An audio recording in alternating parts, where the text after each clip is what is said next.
No handshake, no interaction, body language Jaishankar की काफी stiff थी, काफी सीरियसनेस थी। और ये नहीं कि वो कोई डाउन फील कर रहे थे, इंटरनेशनल अफेयर्स है ना, 1-1.5 मिनट का ये पूरा प्रोसेस होता है जिसमें सारे फॉरेन मिनिस्टर आए और गए।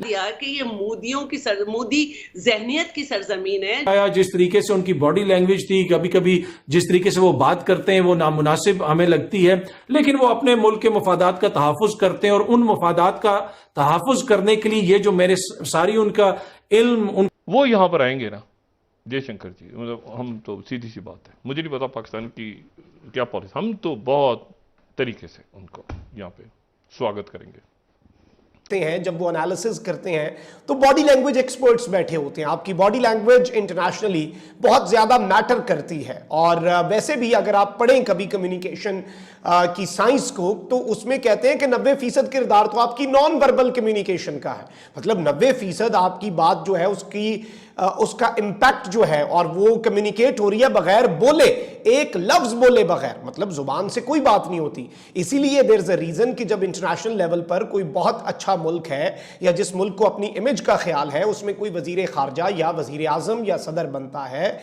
तो बॉडी लैंग्वेज के एक्सपर्ट्स उसकी ट्रेनिंग करते हैं, उसे बाकायदा तौर पर कुछ चीजें बताते हैं। हमारे यहाँ क्या है, हमारे यहाँ देखें, हमारे वजीर खारजा साहब इंटर्नशिप में हैं, और उनकी इंटर्नशिप क्या है कि उन्हें ट्रेनी के तौर पे वजीर खारजा बनाया ताकि एक प्रोजेक्ट के तौर पे अगली दफा बिलावल भुट्टो जरदारी साहब जो हैं उन्हें वजीर आजम बना दिया जाए। मतलब ये आपके मुल्क के अंदर होता है, ये उनका क्राइटेरिया है।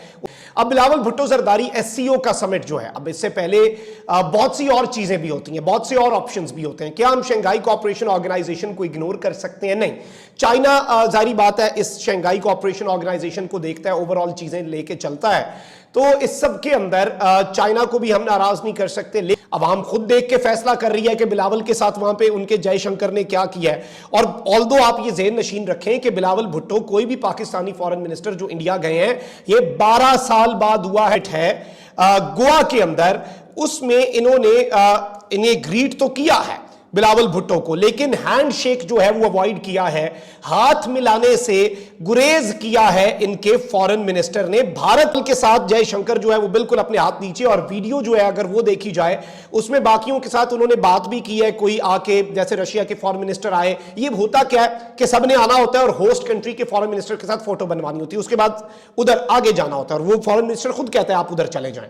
लेकिन जिस तरीके से उन्होंने बिलावल को यह कहा कि प्लीज गो देयर, और बिलावल साहब जब आए ये किया, उसके बाद खड़े हो गए ऐसे मुंह रख के, जयशंकर और बिलावल, कोई इन्होंने बात नहीं की। 2-3 सेकंड में ही बाकियों को अच्छा खासा तस्वीर के लिए टाइम दिया। बिलावल तस्वीर के लिए तो गया था, अच्छी तस्वीर तो बनने देते, उन्होंने कहा प्लीज जी आप। लेकिन हर के अंदर 6 के 6 बाकियों के अंदर जो जयशंकर साहब हैं वो बिल्कुल ठीक ठाक हंस रहे हैं, मुस्कुरा रहे हैं, बड़े एक मुनासिब उनके चेहरे पे हल्की सी मुस्कुराहट भी है, और सबके साथ वो बात भी कर रहे हैं, उनका हाल अहवाल भी पूछ रहे हैं, उनका हाल चाल भी पूछ रहे हैं। और इस वक्त भारतीय मीडिया क्या कह रहा है? भारतीय मीडिया लगातार इस वक्त बिलावल के पुराने क्लिप्स शेयर कर रहा है। वजीर खारजा है जयशंकर साहब, अगर उनकी आप बात करें तो ये 2015 से 2018 तक भारत के फॉरेन सेक्रेटरी, यानी टॉप डिप्लोमेट थे, भारत के टॉप डिप्लोमेट फॉरेन सेक्रेटरी रहे।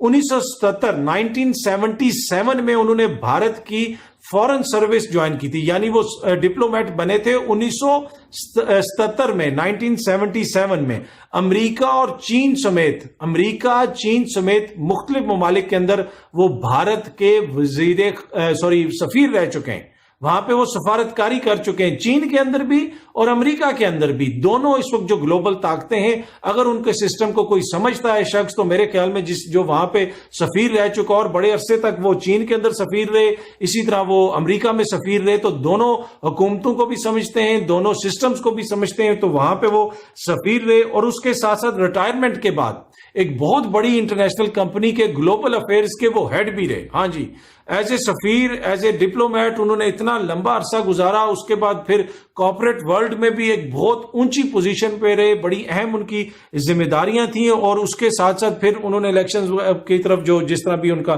सिलसिला सियासत की तरफ आया वो आपके सामने ही है। अब इस वक्त वो भारतीय जो हुकूमत के वजीर खारजा हैं, मोदी के वजीर खारजा हैं। लेकिन अगर उनकी एजुकेशन की बात की जाए तो उन्होंने केमिस्ट्री में ग्रेजुएशन की हुई है, पॉलिटिकल साइंस में एमए किया हुआ है, और इंटरनेशनल रिलेशंस में पीएचडी की हुई है। जी हाँ जी, इंटरनेशनल रिलेशंस में इंडिया लेता है कैसे वहाँ पे जाहिर है उनका फिर जयशंकर जी की भी थी एक उनकी भी पाकिस्तान के बारे में प्रेस कॉन्फ्रेंस पे, बिलावल भुट्टो जरदारी साहब ने भी प्रेस कॉन्फ्रेंस की वहाँ पे बैठ के, उसमें भी उन्होंने सारी वही बातें की। इंडिया टुडे में इंटरव्यू चल रहा है उनका, 4 फरीकैन पे मुश्तमिल जो एक ये वज़राए ख़ारजा की थी, इसके अलावा दोस्त ममालिक के भी मंदूबीन वहाँ थे कि अगर उसमें एक भी हट जाए तो वो ख़राब हो जाता, हम उसे कामयाब करें।